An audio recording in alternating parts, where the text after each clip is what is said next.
네, 내용을 모두 맡은 조혜영이라고 합니다. 반갑습니다.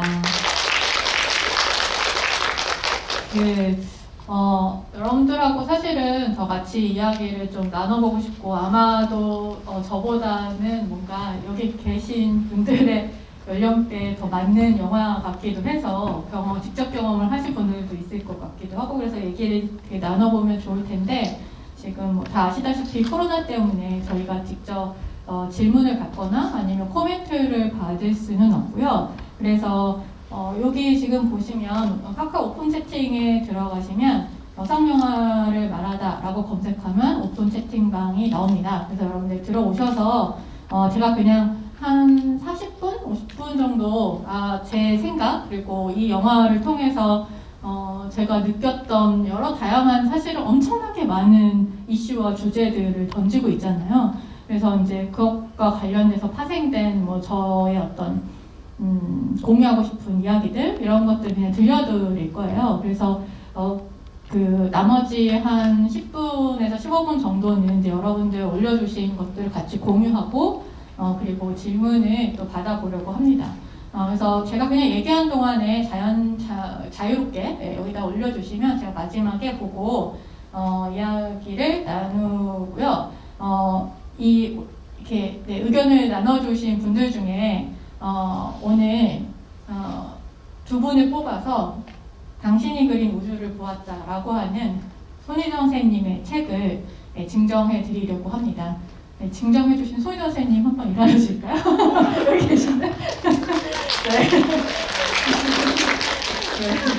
여성 영화에 대한 책이고, 저희 오늘 계속 진행되고 있는 기획 시리즈인 여성 영화를 말하다 라고 하는 딱 그 주제와 내용을 갖고 있는 그런 책이에요. 굉장히 재미있고, 사실 저는 이 책 좀 되게 흥미로웠거든요. 그래서 그냥 인터뷰로만 진행되어 있지도 않고, 또 인터뷰에 대한 그러니까 그 만든 사람을 제외하고 자기의 어떤 자기의 주관적인 어떤 비평으로만 되어 있지도 않은 인터뷰를 하고, 그 인터뷰에 대한 해석과 그리고 자기의 관점이 같이 이렇게 섞여 들어간 책이라서 아마 기존의 인터뷰집이나 비평집하고는 좀 굉장히 다른 형식, 새로운 형식을 또 만나볼 수 있을 것 같아요. 그래서 오늘 증정을 받지 못하더라도 꼭 한번 해보시기를 바라고요. 오늘 좀 제 이야기를 그러면 시작을 해보도록 하겠습니다. 사실 이 영화를 보고 저는 어떻게 보면 딱히 제가 추가적으로 영화 자체에 대해서는 뭔가 해석을 내린다거나 아니면 부가적으로 그렇게 이 내용 하나하나에 의미를 부여할 필요는 되게 없다고 생각을 해요. 왜냐하면 영화 안에서 너무나 잘 이야기해주고 있고, 여러 번에 걸쳐서 반복해서 또 이야기를 다양한 사람들의 목소리를 통해서 이야기해주고 있기 때문에 사실은 그것만으로 그냥 이미 너무 유머스럽게 이런 것들을 다 전달하고 있다라고 생각을 하고, 제가 오늘 하고 싶은 이야기는 이 영화에서도 나오지만 그 망겜이라고 하는 것, 그 다음에 파국이라고 하는 것, 그 다음에 재앙이라고 하는 것, 결정적 재앙이라고 하는 것, 이것을 누가 정의하고 누가 어느 시점에 어느 때에 누구의 관점에서 그것을 결정 내리는가라고 하는 것에 대한 좀 질문을 이 영화가 본격적으로 좀 하고 있다, 이런 생각이 들었어요. 그래서 그 얘기를 파국이라고 하는 개념, 혹은 현실에서의 파국뿐만 아니라 이 디지털 안에서도 분명히 파국이 일어나고 있는데, 그러니까 어떻게 보면 디지털이라고 하는 거, 혹은 가상세계라고 하는 것은 되게 영원할 것처럼 내 컴퓨터 안에 있는 파일은 계속 가겠지라고 하는, 그러나 그렇지 않잖아요. 다들 경험해 보셨다시피 파일이 분명히 있었는데 사라지는, 물론 제 기억 때문에 어디에 있는지 몰라서 못 찾는 걸 수도 있지만 실제로 오래 지나면 내가 저장한 그 디지털 파일이나 이런 것들마저도 이미 이제 그 안에 노이즈나 버그나 여러 가지 가능성들이 있기 때문에 사실은 하드웨어의 문제도 있지만 그냥 파일 자체만으로도 손상의 가능성이 분명히 있는 거죠. 근데 우리는 마치 현실 세계에는 계속해서 무언가 사그러져 가지만 디지털 세계는 되게 영원하고 갇혀있고, 그리고 그 안에 되게 공고한 어떤 시스템이 받쳐주고 있는 것처럼 생각을 한다는 거죠. 근데 이 영화를 보면 그것이 사실상 얼마나 말도 안 되는 이야기인지, 사실 오히려 우리는 되게 일상적으로 디지털 파국을 얼마나 자주 경험하고 그럼에도 불구하고 오히려 인식하지 못하고 있는지 이런 이야기들을 하고 있는 것 같아서 이제 이런 얘기를 좀 중심으로 해서 얘기를 진행해 보려고 합니다. 사실 이 영화는 제가 막 그동안 되게 고민해왔던 여러 막 개념화하려고 했던 여러 가지 것들을 그냥 되게 단박에 감각적으로 이해하게 만드는 영화였어요. 그건 뭐냐면 가상세계와 현실세계가 어느 한 세계에 종속된 것이 아니라 사실 그리고 또 우리는 마치 가상세계는 또 현실세계 이런 영화를 보고 나면 또 뭐라고 생각하냐면 마치 영화와 현실세계의 관계처럼 가상세계는 현실세계 축소판이다 이렇게 생각을 하게 될 수도 있거든요. 왜냐면 이 안에 매크로, 불법 매크로네 아니면 경쟁이네 아니면 뭐 성취감, 요즘엔 효능감이라고도 많이 이야기하는 성취감과 효능감은 사실 분명히 다른 건데 또 요즘에는 이 성취감과 효능감이라고 하는 것을 마치 굉장히 섞어 쓴 이상한 어떤 조류가 있는데 뭐 이런 것들을 이 안에서 전부 이야기하고 있거든요. 그리고 어떤 공적 개입이라고 하는 시스템적인 개입이라고 하는 것이 없을 때 정말로 자유가 가능한 것인가 이런 부분들은 정말 현실 세계에서도 고스란히 일어나고 있는 것이고 사실 이 세계가 자본으로부터 해방되는 것은 과연 가능한가?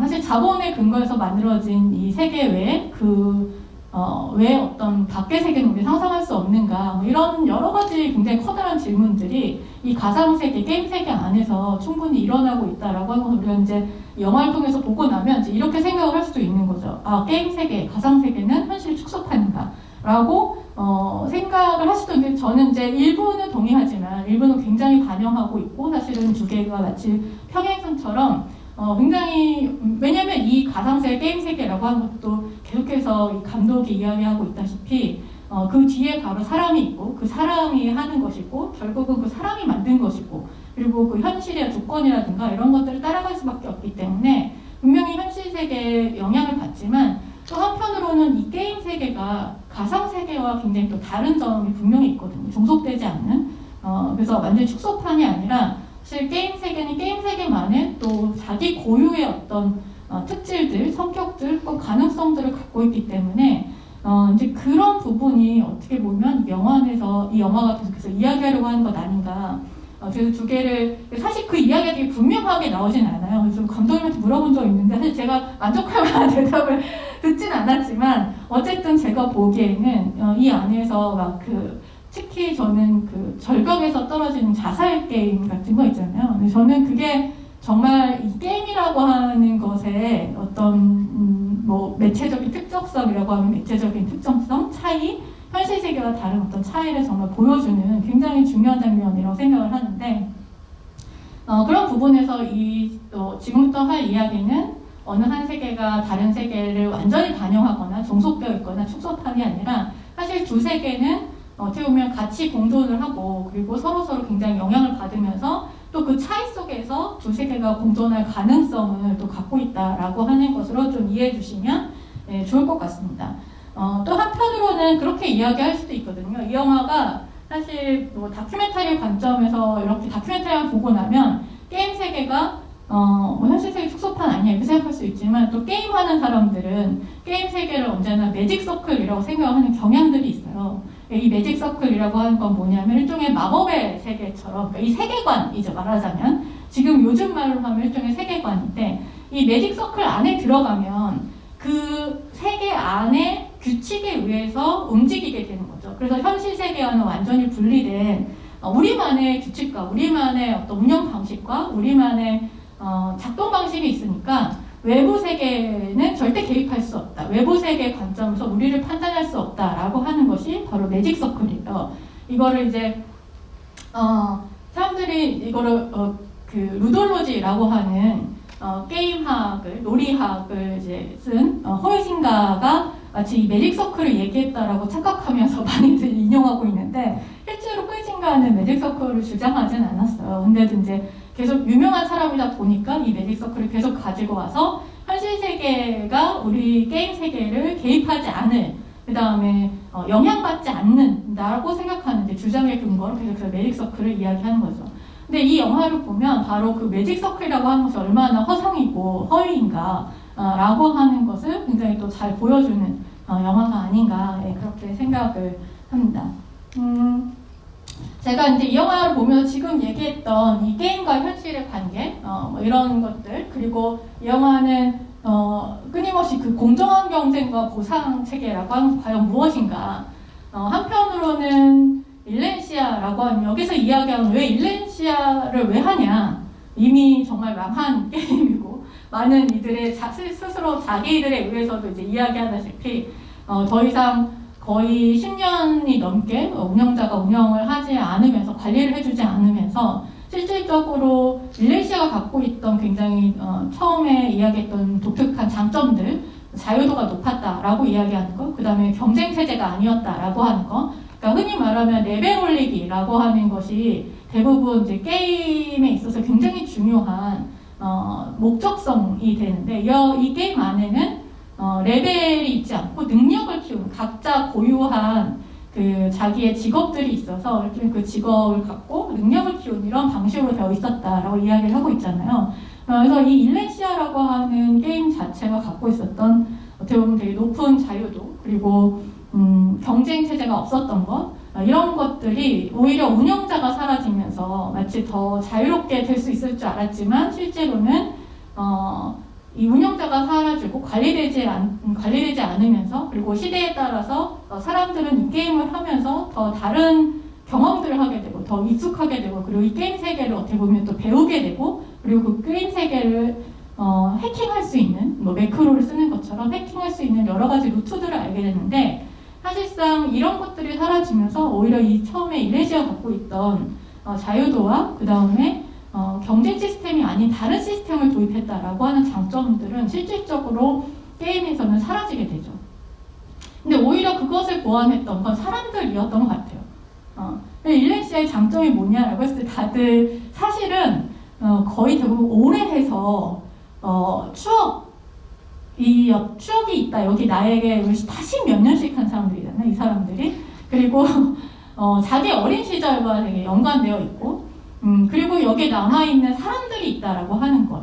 이런 것들이 대부분 어떻게 보면 더 이상 어떻게 보면 일레시아라고 하는 게임 자체의 매력보다는 그 일레시아를 하고 있는 사람들과의 관계라고 하는 것, 혹은 공동체라고 하는 것, 혹은 거기에 남아있는 어떤 뭐 딱히 공동체가 아니라 하더라도 개인적으로 갖고 있는 어떤 감정들, 정서들, 감각적 한계들 이런 것들이 오히려 이 게임을 하게 만들고 우리가 보통 디지털이라고 혹은 디지털 게임이라고 하면 얘기하는 그런 어떤 성취감, 효능감이라고 하는 것들과는 결국 좀 약간 거리가 먼 답들을 듣게 되는 그런 어떤 과정들이 이 영화 안에서 있었던 것 같아요. 그래서 제가 얘기하고자 하는 건 이 영화에 물론 여러 가지 이제 뭐 불법 매크로를 돌려가지고 혹은 대리를 해서 여러 가지 이제 게임을 하면서 되게 효율적으로 자기의 성취감을 얻는 이런 어떤 방법들 이런 것들도 있었지만 동시에 이제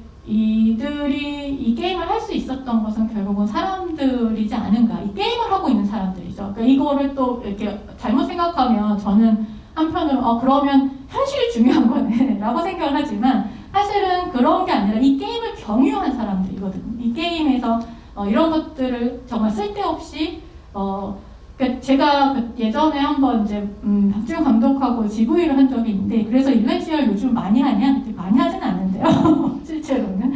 그러니까 게임을 자주 하기에는 너무 게임이 어떻게 보면 되게 오래되고 실질적으로 이 게임에서 뭔가 할 수 있는 일들이 여전히 많이 없는 거예요. 그래도 조금은 이제 유지보수가 되고 있기는 하지만 뭐 이게 새로운 어떤 게임을 내가 계속해서 할 동기를 만들기 위해서는 그래도 뭔가 이벤트도 있고 새로운 기능들도 있고 이런 것들이 있어야 되는데 그렇게 자주 하진 않는다고 하더라고요. 그럼 오히려 이 길드에서 여기서 만나가지고 딴 게임을 하고 돌아온다거나 딴 게임을 하고 돌아와서 여기서 같이 채팅을 하면서 또 막 놀고 이렇게 한다든가 이런 것들 되게 많이 한다고 하더라고요. 그래서 한편으로는 이 게임을 경유한 어떤 이 사람들의 모임, 감정, 공동체, 그리고 실질적으로 무언가를 무기력하다가 무언가를 해냈다는 어떤 성취감이라고 하는 것, 새로운 성취감의 어떤 감각이라고 하는 것, 이런 것들을 같이 갖고 있는 것이 굉장히 이 영화 안에서 좀 중요하게 얘기되고 있는 거 아닌가라는 생각이 좀 들기도 하고요. 그리고 아까 얘기했던 것처럼 그 우리가 자유라고 하는 것을 갖기 위해서는, 그리고 경쟁 없는 다른 어떤 체제라고 하는, 다른 경쟁이 없으면서도 나의 고유한 능력을 표현하고 선보일 수 있는 것도 되게 중요하잖아요. 그러니까 다른 사람들과 비교하면서 내가 저거보다 낫다라고 하는 것 외에 사실 아까도 얘기했지만 약간의 경쟁이 필요할 때도 있고, 또 한편으로는 자기만의 어떤 능력을 표현할 수 있는 계기나 아니면 어떤 장 같은 것들은, 혹은 관계 같은 것들은 분명히 필요하다는 거죠.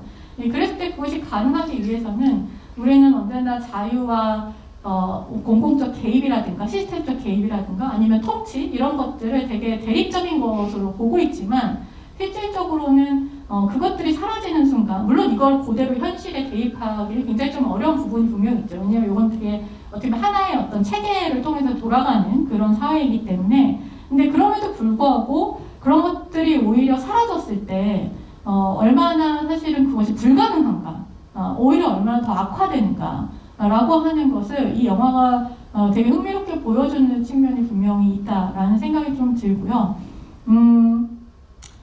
그런 면에서 이 개입은 언제 이루어져야 하는가, 어떻게 이루어져야 하는가, 이런 좀 되게 고민을 하게 만들었던 것 같아요. 왜냐하면 제가 이 영화에서 계속 강조하는 그 딜레마, 불법 매크로를 사용하지 못하게 되면 어떻게 되지?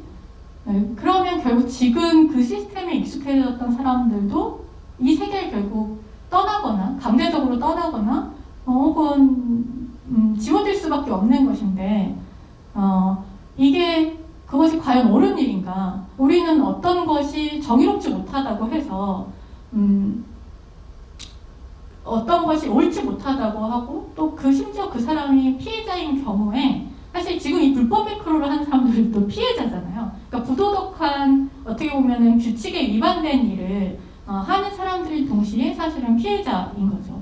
그리고 그 시스템에 익숙해져서 그것을 악용하는 사람들이기도 하고요. 그것에 대해 구분하기가 어려워진 것이 바로 어떻게 보면 파국인 어떤 상황이 아닌가 싶다라는 생각도 들고, 여기에서 진짜 그 질문을 하는 것이 저는 가장 성숙한 질문이라고 생각을 해요. 그 불법 매크로를 사용하는 사람들을 그냥 단죄하거나 혹은 어떤 도덕의 이름으로 그럼 이 사람들 버리고 가야지.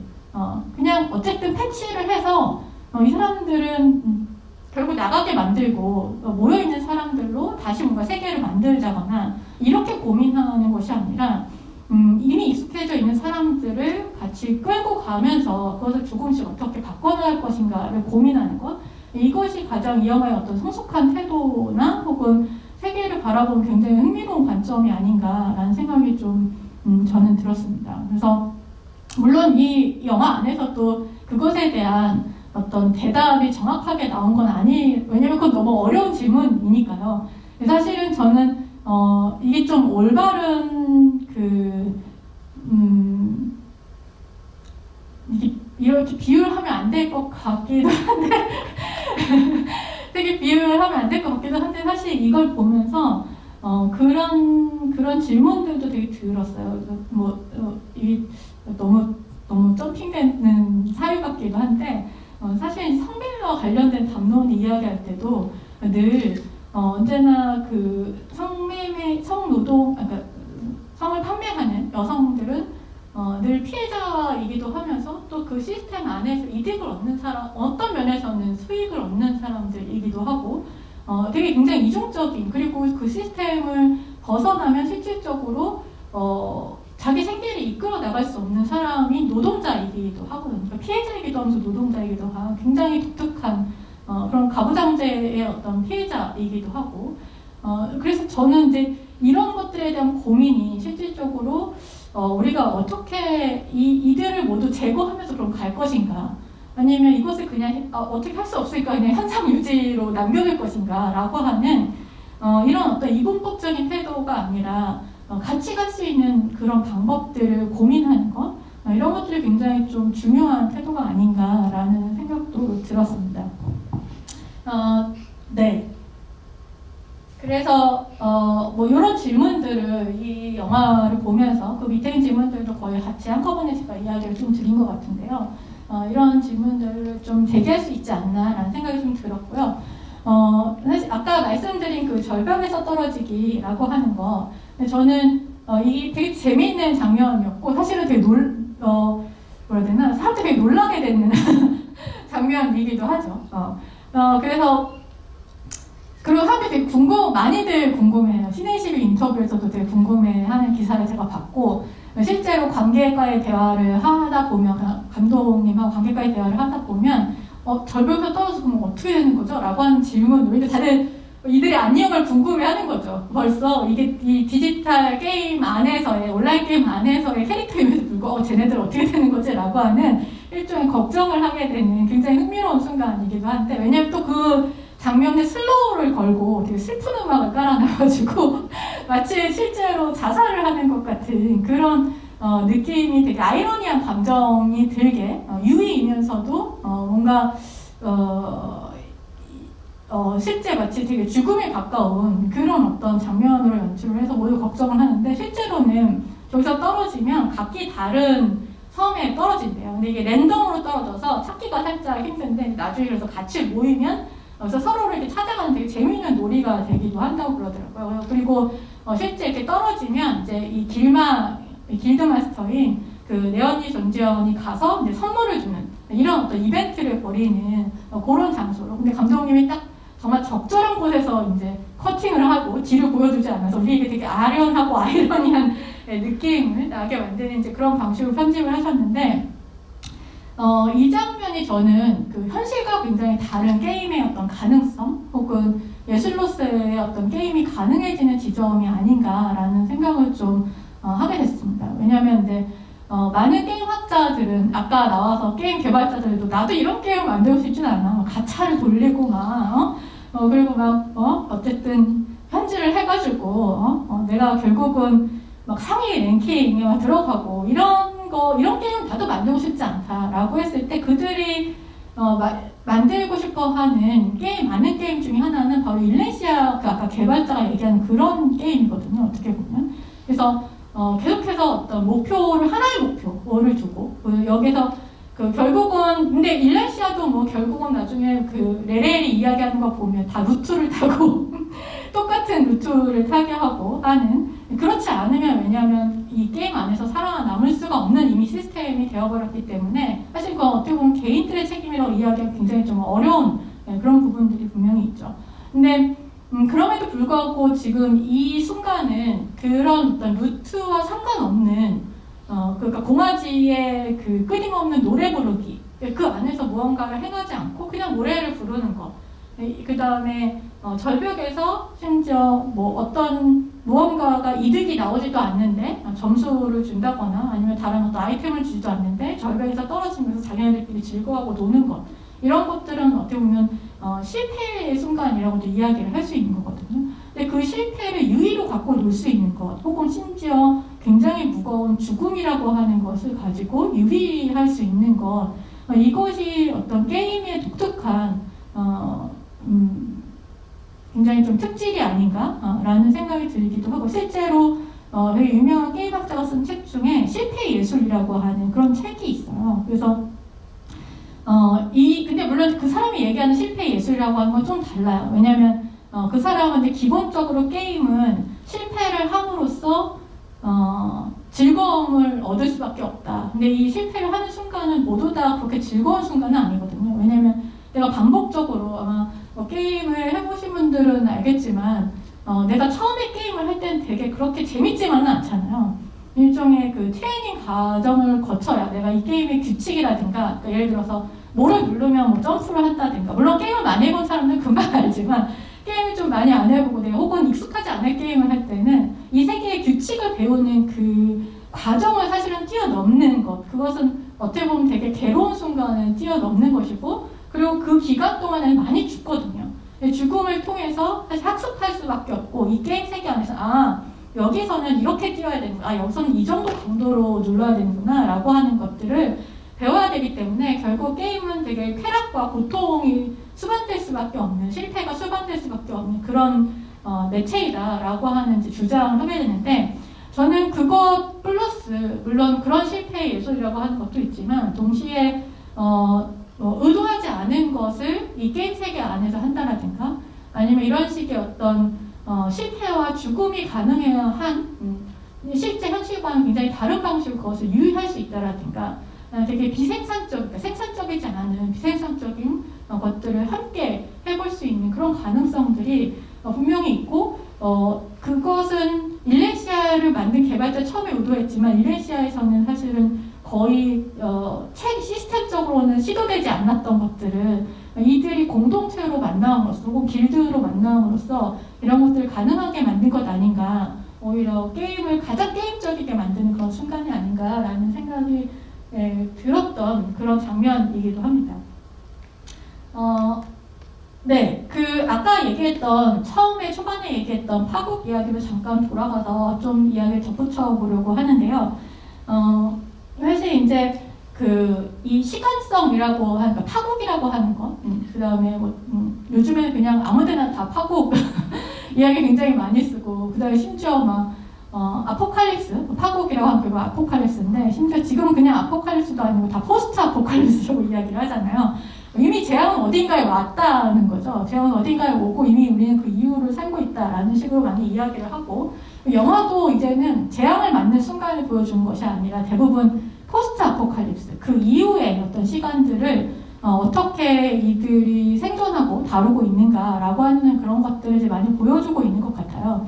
그래서 이미 들어와 버린 파국과 재앙이라고 하는 것을 사실 저는 좀 그 시간성이라든가 아니면 이게 누구의 관점에서 그 파국을 결정하는가 이런 것들을 우리가 끊임없이 질문할 필요가 있다. 왜냐하면 특히 이제 제가 이 이야기를 하기 전에 이 마블 이야기를 좀 잠깐 하고 넘어가고 싶은데, 이 마블의 세계관, 그래서 좀 되게 웃긴 것 같아요. 지금 블랙 위도우 같은 경우에 이미 파국 이후에 파국 이전의 시간을 하다 보니까 이 관객들이 되게 어정쩡한 감정을 느끼게 만드는, 이제 지금 스포일러라서 수도 있어서 제가 아직 길게 이야기하진 않겠지만, 그래서 좀 의도치 않게 오늘 강의하고도 좀 연결될 수 있겠다라고 생각을 해서 가지고 왔는데요. 여성들은 늘 시간을 혼란시키는 그것이 마블 제작진의 당연히 의도가 아님에도 불구하고 마블이 의도했던, 마블은 예를 들어서 그 아이언맨으로 시작해서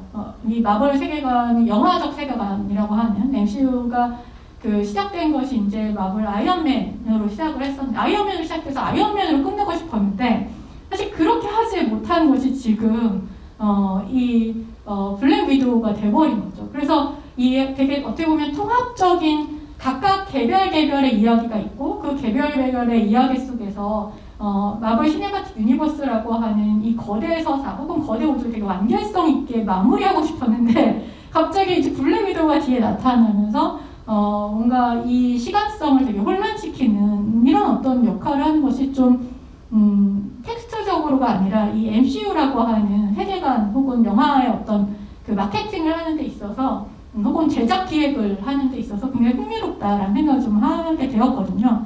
근데 이렇게 하게 되면 이 시간을 끝내는 사람, 이것이 지금이 재앙이다, 지금이 파국이다 라고 이야기하는 자가 누구인가? 결국은 이미 파국을 경험하거나 겪고 있는 사람들이 있을 수 있었거든요. 예를 들어서 사실은 다 아시다시피 지금 막 기후위기 이야기하고 있지만 이제 앞으로 올 것이다라고 맨날, 그리고 지금 우리는 그 징후들을 이제 앞서 경험하고 있는 것이다라고 이야기하지만 이미 어딘가 태평양 어느 섬에서는 이미 파국일 수 있는 거거든요.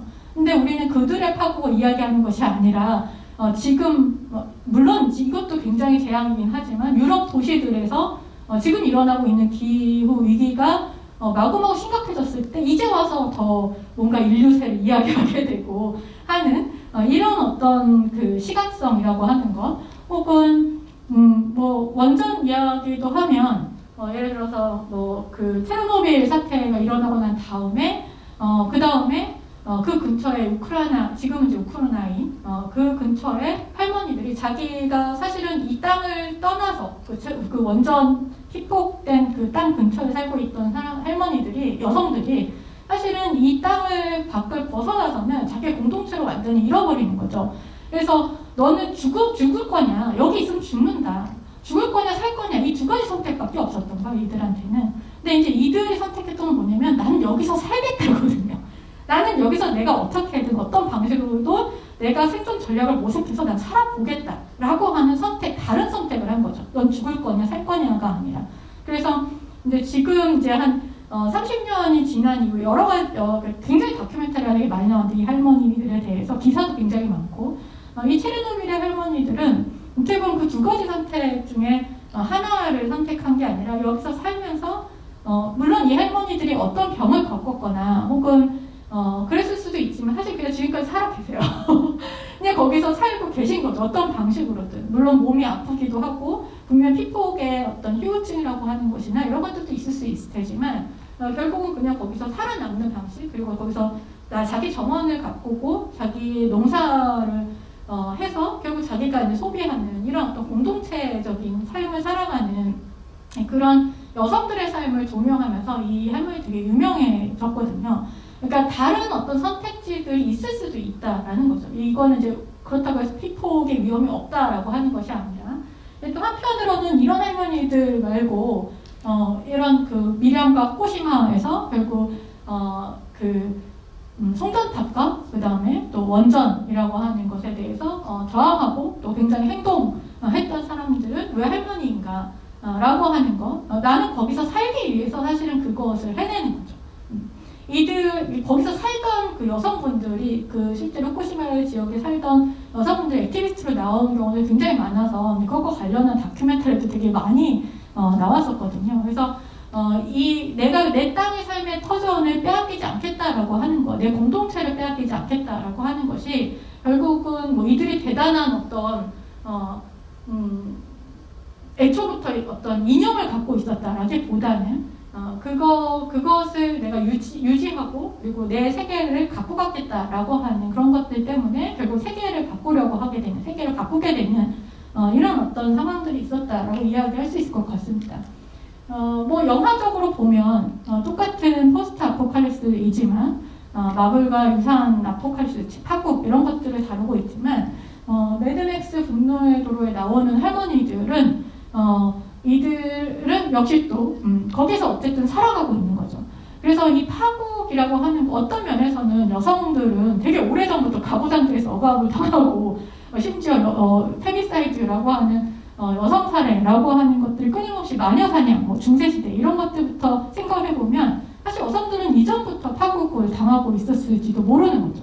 거기에서 그렇기 때문에 항상 여성들에게는 죽을 것이냐 살 것이냐라고 하는 혹은 소수자들에게는 넌 죽을 것이냐 살 것이냐라고 하는 것보다는 오히려 살아남을 때 살아남기 위해서 내가 어떤 전략을 소소하게 협상하면서 혹은 대항하면서 갖고 갈 거냐라고 하는 전략이 굉장히 더 소중하거나 필요해지는 그리고 굉장히 머리를 잘 써야 되는 그런 주체들이지 않은가라는 생각을 좀 하게 됩니다. 그래서 저는 이런 마블식의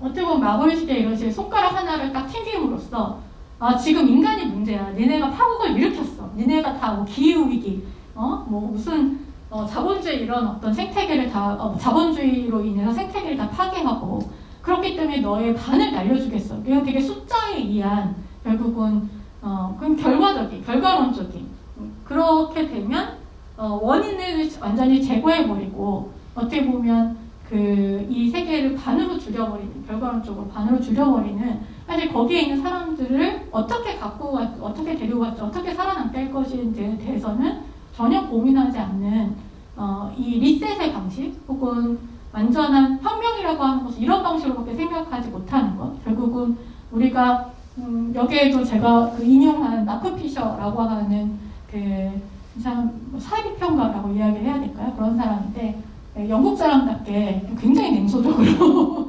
지금 이 사람이 하는 얘기 중에 이 사람이 이제 파국 영화를 굉장히 분석하면서 뭐라고 이야기했냐면 자본주의 종말을 상상하는 것보다 세계의 종말을 상상하는 것이 더 쉽기 때문에 사람들이 자꾸 파국 영화 혹은 포스트 아포칼립스 영화들을 만들게 된다라는 거죠. 그것들이 유행하게 되는 이유는 내 현실이 너무나 무력하고 사실은 내 현실을 바꿀 어떤 힘도 없고 어떻게 보면 그런 사람도 만나지 못하고 그럴 기회가 전혀 없는 것처럼 보이기 때문에 차라리 대리만족으로 그냥 세계를 다 멸망시켜버리자, 다 리셋해버리자 라고 하는 이미 파국을 맞으면서 여기서 겨우겨우 살아남으려고 노력하는 사람들이 이미 있는데 마치 이제 와서야 파국인 것처럼 갑자기 뭔가 대단한 것을 발견한 것 마냥 이야기하면서 완전한 어떤 리셋의 방식으로만 상상력을 제한해버리는, 축소시켜버리는, 그리고 그 리셋은 다시 개인 영웅에 의해서만, 개인 영웅의 정말 드라마틱한 희생을 통해서만 마치 그것이 가능한 것처럼 상상을 해버린다는 거죠. 저는 그랬을 때 아까 이야기한 죄송합니다.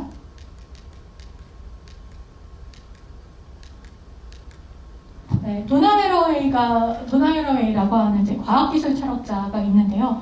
도나 헤러웨이가 이야기했던 사실 파국뿐만 아니라 언제나 사람들은 이 시기를 그래서 도나 헤러웨이도 이제 인류세라고 하는 요즘에 최근에 이제 인류가 만들어낸 이 재앙의 어떤 시기, 기간 네, 이런 것을 이제 이야기하게 되는데 이 도나 헤러웨이 같은 경우에는 사실 인류세 담론에 참여하고 있기도 하지만 인류세라고 하는 용어 자체 쓰는 것에 대해서는 약간 반대를 하는 부분들도 있어요.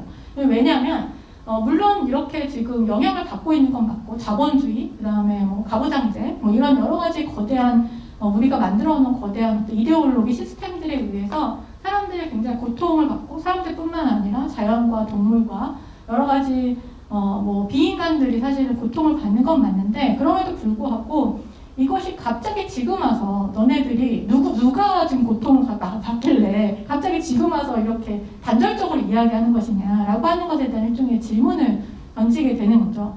그래서 도나 헤러웨이는 이전부터 사실 역사기술에서 어디서부터 근대다 이야기했던 역사기술 방식, 그 다음에 어디서부터 과학적 진보다 라고 이야기하는, 이것이 과학적 진보다 라고 이야기하는 건 왜냐하면 예를 들어서 만약에 근대와 진보를 이야기할 때 사실은 이런 질문도 던질 수 있어야 된다는 거예요. 여성은 아이를 낳을 때 언제부터 바로 죽음을 생각하지 않게 되었는가?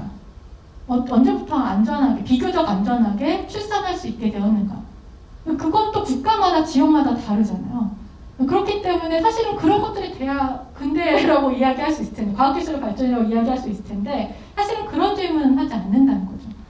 그래서 이런 식의 그 진보적인 어떤 서사, 굉장히 단절적이고 진보적인 서사라고 하는 거, 근대 시작을 혹은 과학기술의 발전이라고 하는 것을 어느 하나의 점으로 이야기하는 것, 정확한 고정된 어떤 점으로 이야기하는 것들, 이런 것들에 대해서 계속해서 질문을 내려왔고, 사실은 저는 이제 그것뿐만 아니라 지금은 굉장히 파국이라든가 이런 것들을 많이 이야기하고 있기 때문에 그 근대의 시작뿐만 아니라 이런 그 파국마저도 우리가 누구의 관점에서 이야기하고 리셋하려고 하는 욕망은 과연 무엇인가, 무엇에 근거한 것인가 라고 하는 것을 질문하고, 혁명이라고 하는 것은 반드시 그런 식의 시스템 뒤집기 혹은 아예 원인 제거하기 그 원인 제거하기에 의해서 사실은 딸린 그것으로 인해서 만들어진 세계도 존재들도 모두 다 사라짐에도 불구하고 원인을 제거하고 문제를 해결하는 것을만, 문제 해결이라고 하는 것을만 급급한 이런 것들을 우리가 좀 고민해야 되지 않을까라는 생각을 하게 되고요. 그 질문이 전 이 영화의 되게 핵심 같다는 생각이 들었어요. 그러니까 우리는 언제부턴가 뭔가 그냥 이걸 다 바꿀 수 없으니까 다 문제잖아요. 너무 복잡하고 해결할 수 없을 것 같고 굉장히 무기력하고 그냥 다 바꿀 수 없으니까 그냥 수능하면서 뭐 공정이니 경쟁이니 뭐 그냥 그래 다 그냥 그래 그러면 그 루트를 가자. 그래서 그 루트 안에, 그 시험 보지 않는 루트 안에 없는 사람 혹은 그 루트 바깥에 다른 방식으로 들어간 사람들은 다 부정한 거죠. 다 이 세계에서 존재하지 말아야 될 사람인 거죠. 결국은 그래서 그렇기 때문에 그것도 저는 이 망겜이라고 하는 정의 이것도 누가 내리는가라고 하는 그런 질문을 동시에 같이 좀 내려볼 수 있지 않았나라는 생각이 들었습니다. 그러면서 또 진짜 좀 더 구체적으로 들어가 보면 사실 파국이라고 하는 어떤 거대한 비유 외에 정말 실질적으로 디지털 파국으로 들어가 보면 이 디지털 아까 말씀드린 것처럼 영원한 세계인가? 라는 질문을 좀 드릴 수 있고 사실 그렇지 않죠. 아까 얘기 드린 것처럼 플랫폼이 지금 뭐 플랫폼 또 갑자기 뭐 디지털 모시기 그다음 버추얼 모시기 뭐 이런 거 이야기하다가 지금 또 메타버스 막 이야기하고 그리고 막 무슨 플랫폼 자본주의 뭐 이런 거 또 이야기하잖아요. 사실 이런 플랫폼이, 만약에 플랫폼이 완전히 자본화되었다면 사실 그 플랫폼 안에는 현실이라고 하는, 물리적 현실이라고 하는 플랫폼도 다 포함되고 이미 굉장히 마치 다 등가인 것처럼 이제 많이들 이야기하고 있는데, 이 플랫폼이 만약에 사라진다면, 이 자본에 종속된 플랫폼이 사라진다면 그러면 그 존재들은 어떻게 될 것인가. 그리고 서비스가 사라진다면, 지금처럼 서비스는 존재하는데 혹은 운영자가 사라진다면, 운영자가 부재한다면 어떻게 할 것인가. 그리고 저는 이런 상상도 가능하다고 보는데, 좀 더 뭔가 발전하게 된다면 디지털 객체, 그러니까 그 안에 캐릭터라든가 우리가 아바타라고 부르는 뭔가 이런 것들이 자기만의 어떤 의식을 갖게 되고 자기의 권리를 주장하게 된다면 그럼 어떻게 할 것인가. 이런 질문도 충분히 가능하다고 생각하거든요. 근데 만약에 그랬을 때 내가 이 디지털 객체와의 굉장히 친밀한 관계에 있다면 나는 이들을 위해서, 이들의 권리를 위해서 나는 무엇을 할 수 있을까?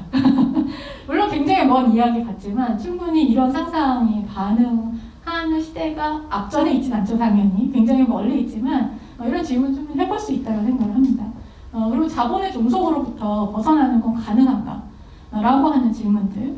사실 이 질문에 대한 답은 당연히 없다라고 생각을 해요. 근데 이런 질문에 대해서 이제 이런 상상력들 이제 그려지게 되는 거죠. 이 테드 창이 쓴 소프트웨어 객체의 생애주기라고 하는 그런 소설이 한 중편 정도 된 소설인데 정말 재밌어요. 저는 한번 읽어보시면 진짜 많은 영감을 주는 그런 책인데, 이 책이 아까 제가 얘기했던 디지털 객체가 자기 고유의 그 러닝 머신을 통해서 계속 학습을 하게 된 거죠.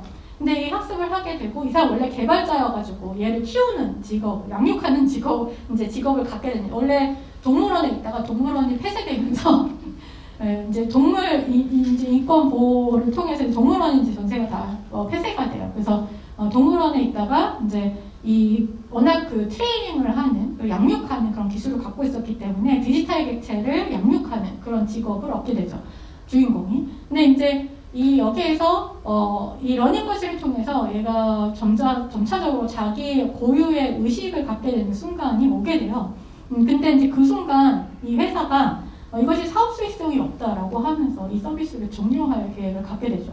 그래서 실제로 여기에 나오는 밀렌시아의 길드의 사람들처럼 그럼 우리는 어떻게 할 것인가 라고 하는 고민들을 하게 돼요. 그 각자가 굉장히 다른 관점들을 갖게 돼요. 각자 그냥 조건도 다르고, 그 다음에 이 디지털 객체에 대한 어떤 마음, 감정이라든가 혹은 친밀도라든가 관계라든가 이런 것들이 다르고, 어떤 사람들은 이 디지털 객체가 자기만의 어떤 주권이라고 하는 것, 이런 것들을 가질 수 있어야 된다. 혹은 섹스할 권리도 있다라고 이제 이야기를 하는 반면에, 어떤 사람은 아직은 그럴 만한 어떤 지능이 되지 못했다라고 이야기를 하는 사람들도 있고, 또 어떤 사람들은 밖으로 나가서 이들을 데리고 다른 사업을 벌이자. 근데 여전히 자본에 종속되지 않아. 또 이런 일은 또 일어날 것이다 라고 얘기하는 여러 가지의 논의들이 이 책 안에서도 벌어지게 됩니다.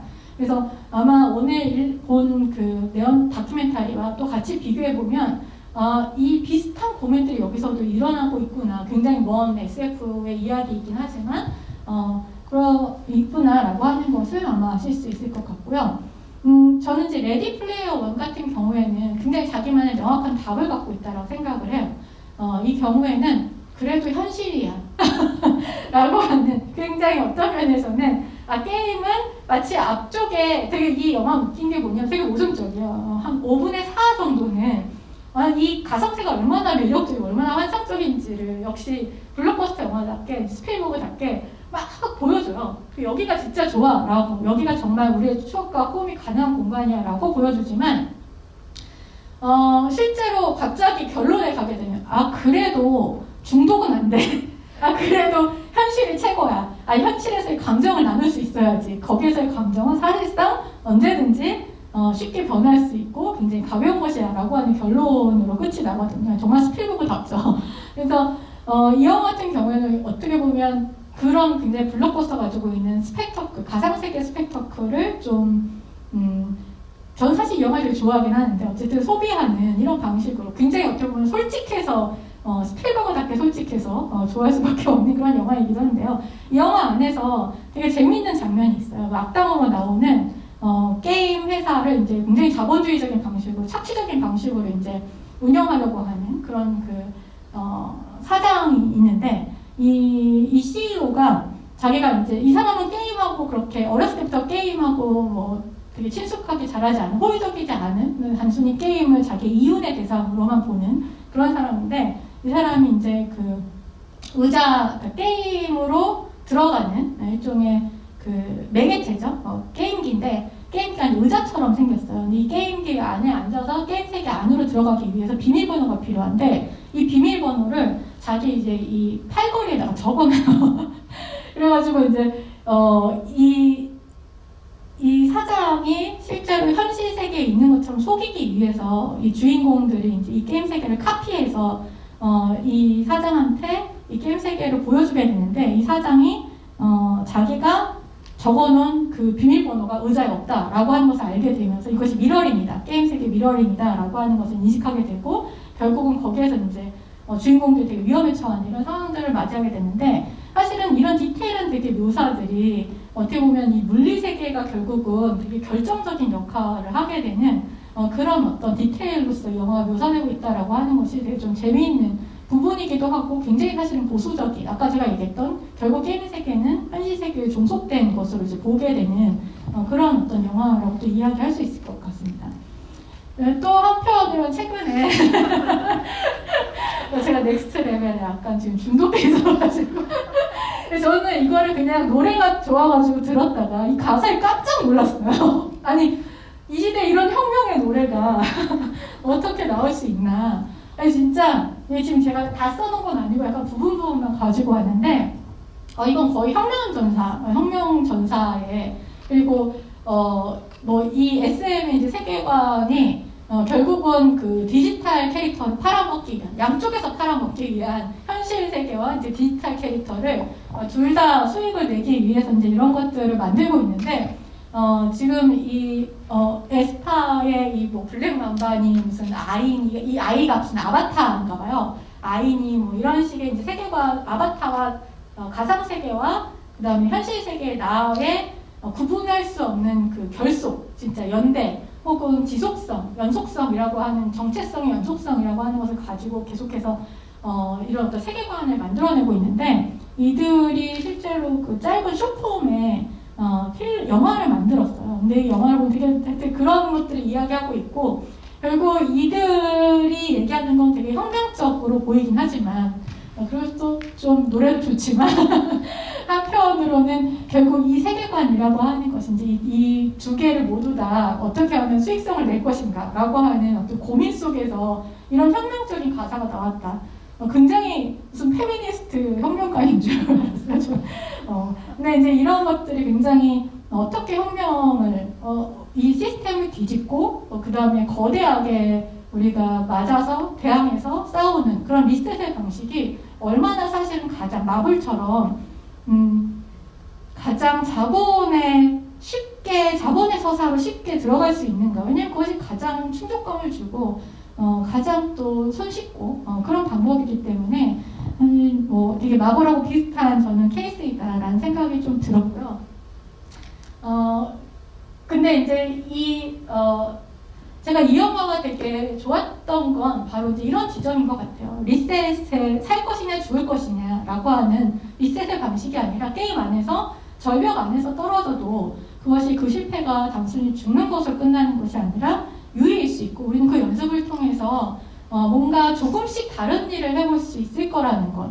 여기서 실패해도 혹은 저기서는 혹은 그 다음 단계에서는 다른 방식으로 살아남을 수 있다라는 혹은 내가 이번에는 이런 방식으로 살아남았지만 다음번에는 다른 길을 통해서 가면서 다른 방식으로 게임을 할 수 있다. 게임은 사실은 결정된 게 아니잖아요. 영화와 다르게 인터랙션을 하면서 내가 똑같은 아이템을 성취하더라 하더라도 혹은 똑같은 적을 처치하더라 하더라도 이 방식은 퍼포먼스는 굉장히 다를 수 있거든요. 사실 그것이 유튜브를 먹여 살린 처음에 먹여 살린 사실은 것이기도 한데 왜냐하면 사람들이 그런 자기 퍼포먼스를 뽐내느라 난 이렇게 갔어 라고 뽐내느라 라이브도 하고 근데 지금은 아예 사실은 이 일레시아처럼 돼버린 부분도 있어요. 왜냐하면 예전에 처음엔 사람들이 정말 하나의 게임을 다 다르게 플레이하고 다 다르게 퍼포먼스하는 것을 보여주기 위해서 어떤 면에서는 느리게 가기도 하고 어떤 면에서는 막 개발자가 의도하지 않은 방식으로 가는 것을 보여주기 위해서 그 많은 영상들을 만들었다면 사실 지금은 아예 플레이를 하지도 않아요, 사람들이. 왜냐면 시간이 너무 걸리니까. 그래서 이제 플레이한 영상을 보죠. 그리고 그 플레이한 영상은 가장 효율적인 방식으로 편집된 것의 영상이에요. 그래서 이게 뭐 옛날에 좋았다는 아닌데 확실히 점점 어떻게 보면 세계가 그런 방식으로 좀 향하고 있다라는 생각이 좀 들게 되기도 하고, 아까 말했던 그런 현상 유지 아니면 리셋의 이분법에서 확실히 벗어나려고 하는 특히 박지용 감독의 어떤 독특한 그런 어떤 지향점이 있다고 생각을 하고, 거기에서 이 시도했던 여러 가지 그것이 성공이냐 실패냐를 떠나서 일종의 게임 안에서 그 레이어들을 계속해서 탐사하는 것, 디지털 레이어들을 탐사하고 현실의 레이어들을 탐사하는 일종의 고고학자들의 방식이라고 하는 것을 선택한 부분이 굉장히 저는 흥미롭다라고 생각을 했어요. 그래서 뭐 일레시아를 하는 이유를 묻고 질문하고 그 다음에 이스터 에그를 찾고 그 다음에 시공간을 여행하는 이런 방식이 확실히 좀 이 영화가 단순히 추억하는, 그냥 추억을 가지고서 그 추억을 공유하는 공동체에 머무는 것이 아니다라는 생각이 좀 들었고요. 또 더불어서 연대와의 협상이라고 하는 것을 결국은 이 협상은 완전한 성공도 아니고 사실은 완전한 실패도 아닌, 그냥 지금 이 시점에서 이럴 수밖에 없는, 혹은 지금 이 시점에선 나의 최선을 다한 정도, 하지만 계속 더 할 수도 있다라고 하는 어떤 가능성들을 열어놓는 이런 어떤 방식이 저는 또 다른 어떤 혁명일 수도 있고, 아까 얘기했던 그런 체르노빌의 할머니들이라든가 밀양의 할머니들처럼, 혹은 매드맥스의 할머니들처럼 재앙 속에서도, 파국 속에서도 살아가려고 하는, 그것을 다 뒤집는 게 아니라 그리고 살아가면서 그것을 바꾸려고 하는 그런 여러 가지 협상 전략들이 이 영화 안에서 보여지고 있는 것 아닌가. 그러면서 이런 여러 가지 이분법들이라고 하는 것들을 좀 고민하고 있는 거 아닌가라는 생각이 들었고요. 마지막으로 제가 이야기하고 싶은 건지 바로 이 부분인데, 사실 이 영화는 저는 다 재밌게 아마 보셨을 거예요. 굉장히 유머가 있고 분명히, 그리고 굉장히 이전의 다큐들하고는 좀 다르다고 생각을 했어요. 다른 감각, 다른 서사의 감각을 갖고 있다고 생각을 했었는데 굉장히 뭔가 포인트가 짧아요. 그래서 이 씬을 만들 때 다큐멘터리도 이제 이야기 스토리텔링 구성이니까 사실 많은이 아니라 모든 다큐멘터리 영화들은 스토리텔링 구성이 굉장히 중요한데, 이 영화는 특히나 그 스토리텔링을 할 때 약간 반복적이기도 하고, 그리고 그것을 되게 짧게 쇼트나 이런 것들을 치고 간다는 생각이 들었는데, 사실 이 영화 보면서 저 유튜브를 보는 것 같다는 생각도 들었어요. 그래서 유튜브에서 왜 유튜브 썸네일이 되게 중요하잖아요. 그러니까 유튜브 수익을 많이 얻으려면 어쨌든 낚시, 그리고 일어났던 어떤 결과 중에 하나를, 여러 가지 결과들이 있을 텐데 그 퍼포먼스나 아니면 어떤 액션들을 수행함으로써, 사건을 벌임으로써 여러 가지들이 있을 텐데 그 결과 중에 하나를 미리 보여준 거예요, 썸네일은. 그래서 이 미리 보여주기의 방식, 앞쪽에 되게 짧게 먼저 이 사람과 만났던 것, 씬 안에서 시간 순서가 아니라 먼저 만났던 어떤 하나의 순간을 사진처럼 포착해서 앞에 넣어주고 그 다음에 이야기를 진행하는 방식을 갖고 있어요. 그래서 이것이 되게 썸네일 스토리텔링의 방식이 뭔가 많다라는 생각이 좀 들기도 했고, 특히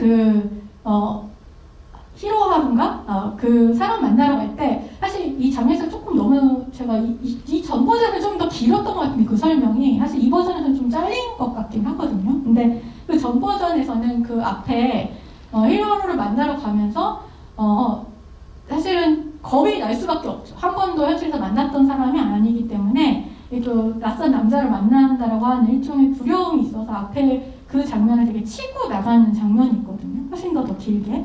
근데 이제 그런 장면 같은 것들이 어떻게 보면 굉장히 그 썸네일 사용 방식과 되게 비슷한 방식으로 이루어지고 있다, 이런 생각이 들었고, 이 영화가 또 되게 유튜브 스토리텔링 같다는 느낌이 들었던 것 중에 하나는 끝날 때 끝나지 않는 그래서 앞에서 되게 시간 순서가 사실은 되게 복잡하게 이루어져 있어요. 어떻게 보면 기존에 훨씬 이 시간 순서를 더 잘 설명해주는, 그래서 이제 자막이 많아질 수밖에 없고 자막을 다 넣을 수밖에 없는 그런 방식이기도 한데, 앞쪽에 사실은 가장 늦게 일어난 일을 이제 먼저 붙이게 되잖아요. 근데 이 영화가 되게 만들어지는 과정이 이제 단편이 먼저 있었고, 그 다음에 장편으로 옮기는 이제 과정들이 있었는데, 2019년에 이미 단편을 만들어서 발표하는 그 미디액트와, 그 다음에 미디액트서부터 또 미디액트 버전이 있고, 그 다음에 중앙대 그 졸업 영화 전에 버전이 있고, 그리고 또 장편 영화 버전인데 영화제 버전이 또 있어요. 영화제 버전이 있고, 또 이게 이제 개봉 버전이 있고, 개봉 버전 1, 개봉 버전 2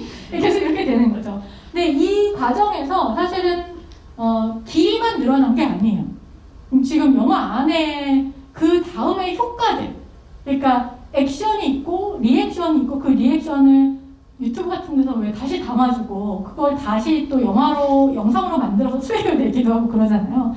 근데 마찬가지로 이 영화는 액션이 있고 그 리액션이 있고 그 리액션에 의한 여파라고 하는 것들을 사실은 같이 담고 있는 그런 되게 흥미로운 구조를 갖고 있으면서 동시에 이것이 사실 저도 이제 다큐멘터리를 오랫동안 연구해온 사람, 특히 독립 다큐멘터리 오랫동안 연구해온 사람으로서 이제 옛날에는 다큐멘터리 왜 해? 지금 여기서 일레시아 왜 해? 라고 하는 거죠.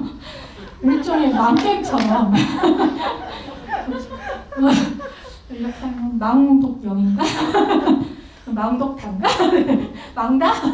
하여튼 다큐멘터리 지금 다 너무 힘들고 관객도 안 되고 왜?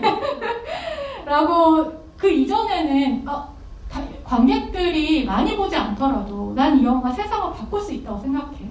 다큐멘터리가 물론 현실은 아니지만 현실을 열 수 있고 현실을 연장할 수 있는, 현실로 개입할 수 있는 그런 장르라고 생각해. 라는 얘기를 되게 가장 많이 들었던 것 같거든요. 근데 지금은 아무도 그런 얘기를 하지, 그런 얘기 하면 되게 오그라든다고 하거나 미쳤어? 다큐멘터리 하는 사람들이 아마 제일 먼저 그럴 것 같은데 결국 다큐멘터리가 현실을 변화시킬 수 있다라고 하는 가능성, 혹은 진실을 재주장하기라고 하는, 진실을 다시 주장하기라고 하는, 진실을 이야기하기, 혹은 사실이 꼭 아니더라 하더라도 이런 어떤 것이 이미 이제 물 건너간 것이라고 생각했던 것을 저는 이 영화 안에서 어떤 그래도 가능성들을 좀 볼 수 있지 않은가? 그런 가능성, 이것이 설사 퍼포먼스를 할지라도 그것은 전 퍼포먼스일 수 있다고 생각해요. 왜냐면 다큐멘터리 만들다 보면 어떤 MSG가 들어갈 수 있기 때문에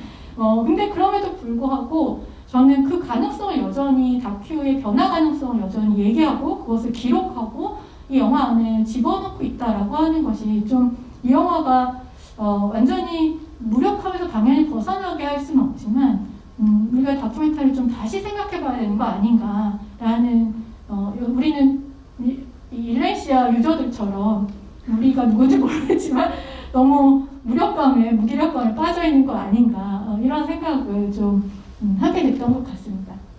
그 외에 포스트 다큐멘터리로 요즘 많이 이야기를 하는데 이 영화가 갖고 있는 되게 그런 윈도우 기록이라고 합니다. 전 이 영화에서 제일 놀라운 건 어렸을 때부터 옛날부터 이걸 다 기록해왔다는 거예요. 그러니까 이게 영화를 만들려고 이거를 기록한 게 아니라, 게임을 기록한 게 아니라 자기가 그냥 게임할 때 이걸 수시로 기록해왔다는 거죠. 그래서 이 아카이브, 이 수많은 다양한 아카이브 푸티지들이 사실은 너무나 여러 매체와 플랫폼과 다양한 이런 이질적인 표현들의 아카이브 푸티지들이 나중에 영화를 어떻게 만들 것인지 굉장히 좀 흥미로워진다. 우리는 과거에 아카이브 푸티지 영화라고 이제 이는 많이 우리가 익숙해져 있긴 하지만 사실은 모던 코리아처럼 그런 식의 옛날 필름을 가져와서 그것을 다시 재편집하는, 여전히 그런 것에 그래도 여전히 좀 익숙해져 있는 부분이 있을 텐데 이런 좀 새로운 아카이브 푸티지가 아마도 또 다큐멘터리를 좀 다양하게 만들 수 있지 않을까라는 생각이 들게 되기도 했습니다. 네, 저는 여기까지 하고요. 네, 질문 올려주신 거 좀 보도록 하겠습니다.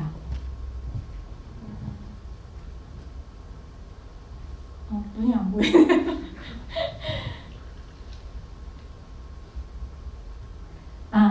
네. 이름은 얘기하지 않고요. 코멘트 해주신 것만 그냥 제가 나누도록 할게요. 시스템에 대한 비판과 시스템 안에서 갈등하고 타협하면서 살아가는 개인들의 복잡한 관계를 고민하는 부분이 확실히 확실히 있었던 것 같습니다. 라는 의견을 나눠주셨습니다.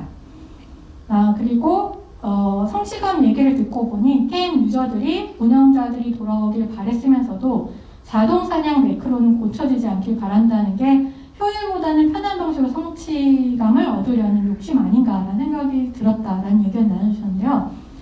저는 이 부분이 좀 되게 애매한 것 같아요. 이게 과연 개인의 문제인가라는 건 분명 질문해봐야 될 필요가 있고, 왜냐하면 이미 그 일레시아 가이드북에도 보다시피 이미 시스템 자체가 사실은 그걸 예상하고 있어요. 이런 정도의 자유도를 줬을 때, 혹은 이런 식의 노동을 시켰을 때, 이런 식의 단순 노동을 시켰을 때, 사실은 왜냐면 게임에서 레벨링이라고 하는 게 진짜 중요하거든요. 게임 디자인을 할 때 레벨링을 하는 건 내가 이만큼, 게임은 되게 반복적인 일이기 때문에 사실 그것을 넘어선 무언가를 계속해서 새롭게 줘야 될 필요가 있어요.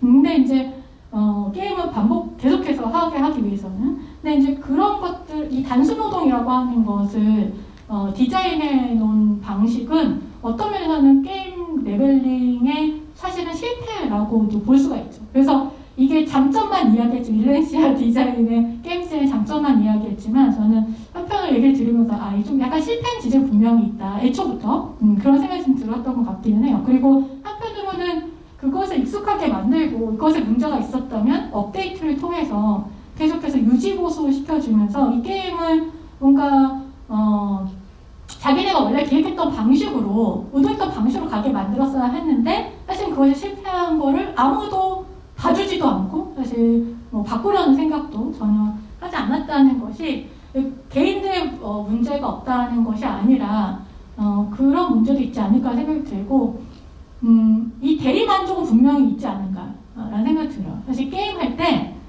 그 현실에서 갖지 못하는 성취감, 효율적인 성취감이라고 하는 건 사실 부인할 수 없는 쾌락 중에 하나이기 때문에 그런 것에 대한 어떤 욕망이라고 하는 것을 사실 또 비판하기도 어렵지 않은가라는 생각이 들기도 합니다. 네, 그리고 현실에서 실패가 불가능하다고 생각하도록 몰아가는 시대에 게임에서 실패를 통해 배울 수 있다는 건 인상적이네요. 뭔가 실패가 불가능한, 실패하면 완전히 처음부터 시작해야 되는 그런 게임도 있나요? 네, 있습니다. 이거는 그러니까 어떤 게임 중에는 아까 제가 얘기했던 그런 그 게임 레벨링 디자인 중에, 그러니까 한 번 게임 할 때는 이제 죽어도 다시 시작할 수 있지만 게임을 더 어렵게 그러니까 다음 게임을 할 때는 내가 더 도전을 하고 싶어서 게임을 아예 죽으면 처음부터 다시 시작해야 되는 굉장히 어려운 방식의 그런 게임 디자인을 하는 경우들도 있고요. 이런 건 이제 상업적인 게임에서도 사실은 많이 하는 방식 중에 하나입니다. 그런데 일종의 이제 하드 모드인 거죠. 굉장히 어려운 그런 하드코어 모드로 하는 그런 모드로 그렇게 디자인하는 방식이 있고, 또 한편으로는 인디 게임 중에 의도적으로 이렇게 하는 방식들이 있어요. 그러니까 왜냐하면 게임에서의 실패라고 하는 게 과연 뭐냐라고 하는 거를 정말로 질문하기 위해서 제가 했던 게임 중에는 브레이드라고 하는 게임이 있는데, 그 게임은 그러니까 보통 여기 스타팅 그 게임을 지금 그건 이제 온라인 게임이기 때문에 좀 다른 건데 실제 그 게임은 이제 슈퍼마리오 같은 좀 아케이드 게임이거든요. 횡령으로 되는. 근데 이제 그 게임 같은 경우에는 아예 이제 죽고 다시 살아나고의 어떤 이런 시스템 자체가 존재하지 않아요. 의도적으로 실패라고 하는 것, 죽음이라고 하는 것이 무엇인가를 질문하기 위해서 그런 게임을, 좀 예술적인 게임이죠, 말하자면. 그런 게임을 만들기도 합니다. 현실을 바꿀 수 있는 무기력함을 포스트 아포칼립스를 구현함으로써 해소한다는 점은 영화와 게임의 공통점이라는 생각이 듭니다. 일레시아와 유저들이 게임을 좋아하는 이유도 그 안에서의 의지만 있으면 무엇이든지 성취가 가능한 사회를 꿈꾸기 때문이 아닐까요? 네, 저도 동의하는 의견이라서 이거는 특별히 답드리지 않고 넘어가고요. 디지털 객체의 인격 주권 등의 문제는 이미 대두되고 있는 것 같아요. 대표적으로는 챗봇 이루다, AI의 성희롱 사건 같은데, 이미 사실은 너무 많이 이제 들어와 있다라는 저도 생각이 좀 들고요. 레디 플레이어 1의 게임의 스펙터클은 다 활용하면서도 아날로그의 죽음을 애도하는 것 같았어요. 네. 20대, 30대의 함수라는 것, 또 현재 기성세대의 정치의 실패나 일부 우려화되는 세대적 실태에 대한 리포팅 같았습니다. 후기 자본주의 시대에 과연 시민들은 어떤 민주주의를 만들어가고픈 걸까요? 글쎄요. 너무 사실은 큰 질문이라 제가 대답하기에는 좀 어려울 것 같고, 분명히 이런 질문을 또 던진다는 것만으로도 뭔가 기존 다큐와 되게 다르다는 좀 생각은 들긴 합니다. 그 세대, 자기 세대 내에서 저는 이 영화를 되게 청년 영화 이렇게 많이 마케팅을 좀 하는 걸 봤어요. 청년 담론. 왜냐면 그렇게 얘기할 수 있는 부분이 굉장히 많잖아요. 뭐 꿈이라든가 성취감이라든가 공정이라든가 이런 것들이 많이 나오기 때문에. 근데 사실 저는 이건 20, 30대 문제만은, 청년의 문제만은 아니라는 생각이 들고, 어떤 면에서는 이 영화가 너무 20, 30대에 공감받을 수 있는 영화이지만 청년 담론 영화로만은 불리지 않기를 좀 바라는 마음도 있었거든요. 그래서 그런 부분들은 굉장히 사실은 모두에게 던지는 질문이 아닌가라는 생각이 좀 들고요. 영화에서 흥미로웠던 지점이 고작 게임인데 라는 뉘앙스의 말들이 나온 것이었습니다. 게임에서 느끼는 감정들은 실제로 느끼는 감정임에도 불구하고 게임이라는 장소를 앞에 내세워 외면하는 사람들의 반응도 흥미로웠습니다. 게임과 현실이라는 게 분리가 가능한가, 그리고 게임이 만든 세상이 현실에 종속되기만 하는가라는 여러 질문들이 들었습니다. 게임이 실제이고 현실일 순 없나요? 누군가에겐 실제 세상인데 강제로 서버를 내려버린 레디 플레이 원의 답이 정말 정답일까요? 네. 이미 영화에서 이야기하는 것처럼 게임은 현실이라고 저는 생각해요. 그게 게임은 현실이라고 하는 것이, 현실이라고 얘기하면 되게 오해가 있는데 분명 물리적 현실은 구분되죠. 저는 그거를 구분되지 않는다고 이야기하는 것도 되게 무리수라고 생각이 드는데, 물리적 현실과 가상적 현실이라고 하는 것은 분명히 구분이 되고, 하지만 실제인가 라고 하는 것은 이미 물질과 비물질이라고 하는 것이 굉장히 혼란스럽게 뒤섞이고 있는 그런 시대이기 때문에, 그것은 분명히 버추얼이라고 하는 뜻이 가상이라는 뜻도 갖고 있지만 실제로 라고 하는 뜻도 갖고 있는 것처럼 분명히 그것은 실제로 존재한다 라고 했을 때, 왜냐하면 다 실제로 존재하는 감정, 실제로 존재하는 관계잖아요. 실제로 존재하는 자기가 누리고 있는, 거래하는 아이템들이고, 그래서 이런 것들은 우리가 당연히 좀 이미 다 느끼고 계시겠지만 그렇게 봐야 되지 않을까라는 생각이 듭니다. 네. 혹시 온라인 게임에 대한 분석, 게임학 관련해서 추천해 주실 만한 책이 있을까요?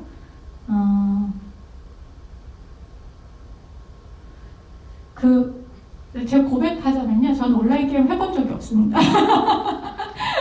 네, 제가 게임을 사람들이 그렇게 좋아하지 않아서 너무 이름에 지금까지 한 얘기가 너무 이름이 가지고 제가 사람들하고 연결된 걸 그렇게 좋아하지 않아서 저는 늘 혼자 하는 게임을 해왔던 것 같아요. 그래서 갑자기 부끄러워지네요.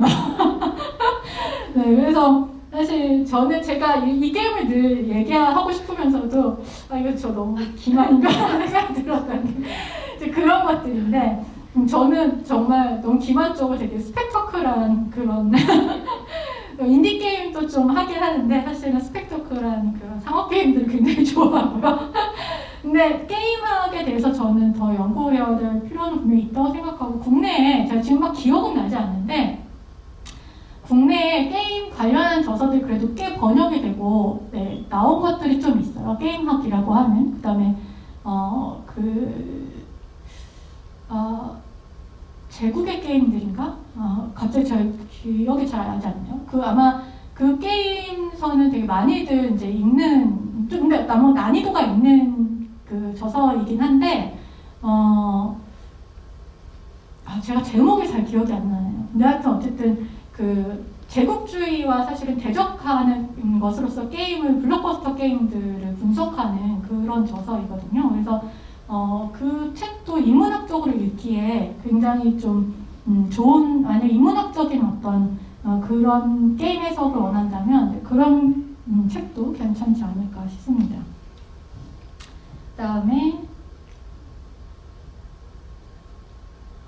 그 다음에 원본 없는 판타지에 제가 쓴 게임 분석 글이 있습니다. 그래서 홍보를 하자면 저만 쓴 건 아니고 또 또 그 안에 재미있는 글들이 같이 있어서 원본 없는 판타지라고 하는 책을 또 보셔도 좋을 것 같습니다. 그 책 안에 분석한 게임은 좀 외국 게임들이긴 한데 네, 뭐 페미니스트 퀴어 쪽으로 분석한 네, 그런 게임이어서 혹시 그쪽에 관심 있으시면 이제 그걸 보셔도 될 것 같고요.